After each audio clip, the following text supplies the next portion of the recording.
Le rocher de Gibraltar, à moins de 20 km des côtes africaines, c'est l'entrée sud de l'Europe.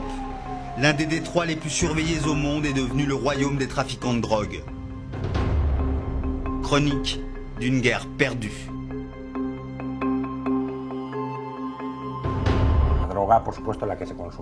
La plupart du hash, consommé en France, en Allemagne, en Angleterre, passe par ici.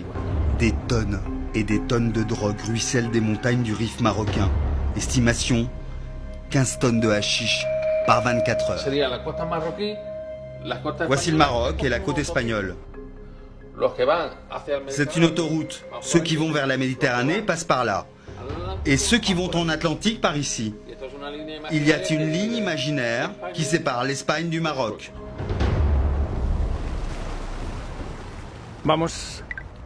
On a une info sur un go fast. On va l'intercepter. La chasse commence. L'hélicoptère de la police espagnole du commandant Bardón, un vieux briscard, est équipé de caméras ultra puissantes. Soudain, l'opérateur détecte un sillage bien particulier. L'info est bonne.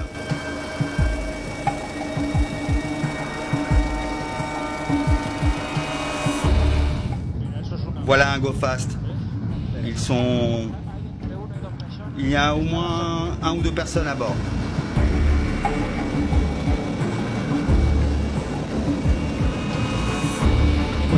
Pourquoi ils sont à l'arrêt? Que font-ils à votre avis? Ils attendent la bonne occasion, le top, pour entrer au Maroc et charger la drogue. Le bon moment. Ce go fast a 4 moteurs. Oui, 4. On dirait un dernier modèle. Ah oui.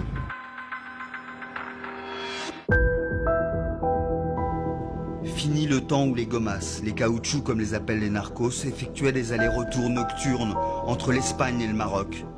Désormais, les canaux forment en pleine mer de véritables camps de base autonomes.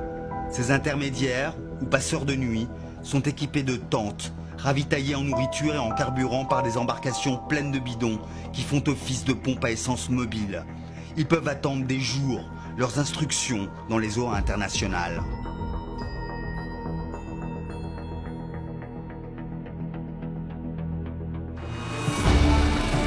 Notre cible décide de fuir. La course-poursuite s'engage.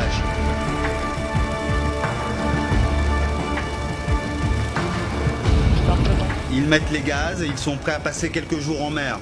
Normalement, ils devraient rejoindre un go fast d'appui. Attention, ils jettent des bidons. Oui, ce sont les bidons vides. C'est sûr, ils vont rejoindre une station essence. Combien peut transporter un go fast comme ça? 1000, 2000, 3000 kilos. On ne s'approche pas trop parce qu'ils peuvent être agressifs. On va garder nos distances, c'est dangereux.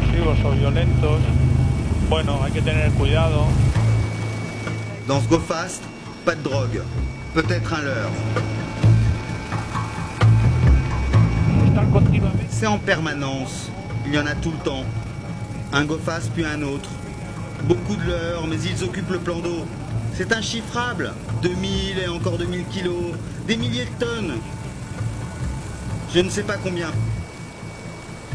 Nous survolons la Línea de la Concepción, la ville des barons de la drogue. Villa avec piscine et débarcadère directement reliés à la mer. Pas de permis de construire. Dans une impunité totale, les trafiquants ne cachent même pas leur go fast.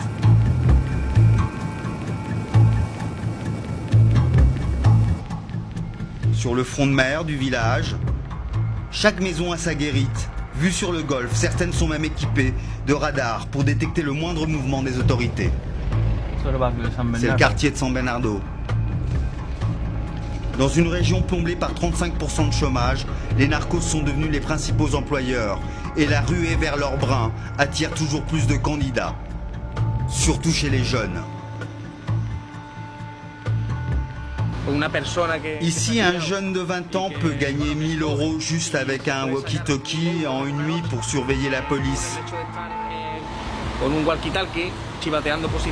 Jamais il acceptera un travail digne et honnête à 1500 € par mois avec un patron insupporté, des horaires. Il préférera toujours le trafic. Ici, c'est très facile. Alors il y a comme une acceptation sociale, comme si c'était légal, une sorte d'impunité. Certaines plages sont célèbres à la Línea de la Concepción. Tout le monde le sait. Comme ce jour-là. Une rumeur couvre la mélodie des vagues et s'amplifie. Il est 16h, lundi 9 juillet à Sabinillas. Un hors-bord de narcotrafiquant fonce sur la plage. Accroché à son train, un hélicoptère de la police. Le bateau s'échoue brusquement. Son conducteur détale. Le voilà!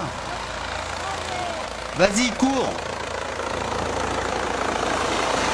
Sur la côte andalouse, la scène s'inscrit désormais dans le folklore, celui qui chaque jour assombrit un peu plus Gibraltar.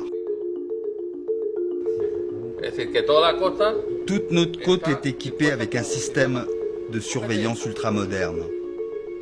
Zoom-moi sur ce bateau. C'est un voilier. Nos objectifs, d'après nos observations, partent du sud et mettent le cap au nord, à 35 ou 40 nœuds, à grande vitesse. Pour nous, c'est une cible.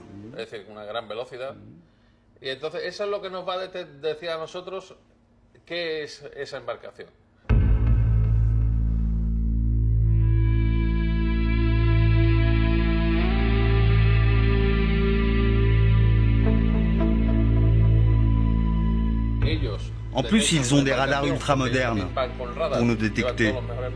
Alors les trafiquants, quand ils nous voient, font demi-tour et retournent dans les eaux marocaines.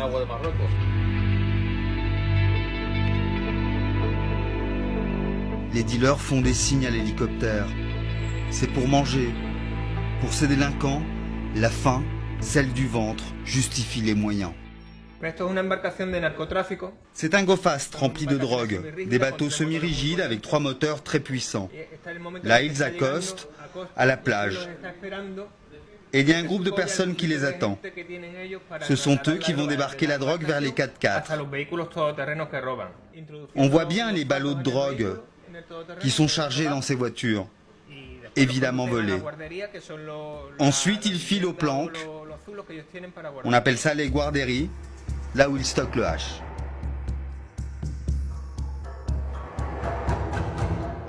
Sur ces images de surveillance, la police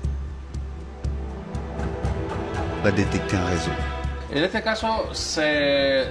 Sur cette affaire, nous les avons suivis jusqu'à leur planque, afin de défaire tout le réseau. Notre but, c'est la guarderie, la planque, et on fera tomber tout le monde impliqué.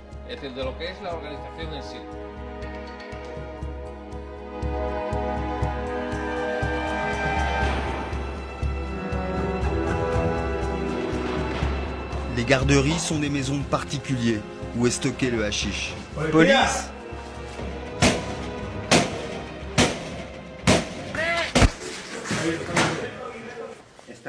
Vous êtes détenu pour crime organisé et trafic de drogue. Des centaines de milliers d'euros sont retrouvés disséminés un peu partout dans la maison. Quelques armes. Mais où est la drogue? Très bien cachée. Sous une dalle de douche avec télécommande.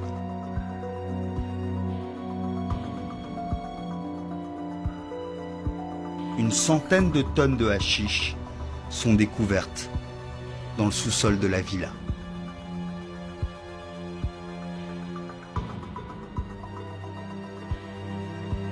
Les dealers savent qu'ils ne risquent pas gros. Ils sont calmes lors de leur arrestation. Maximum 3 ans ferme.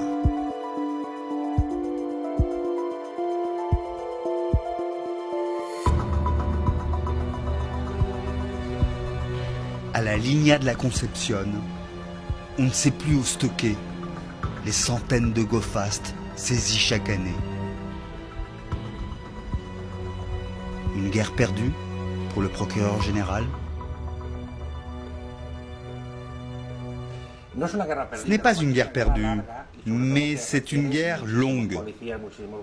Même si nous déployons des effectifs énormes, ils iraient trafiquer ailleurs, sur d'autres zones, à Malaga. Donc il faut que la pression soit constante. Le trafic de drogue a de beaux jours devant lui à Gibraltar, tant qu'il n'y aura pas de collaboration entre le Maroc et l'Europe.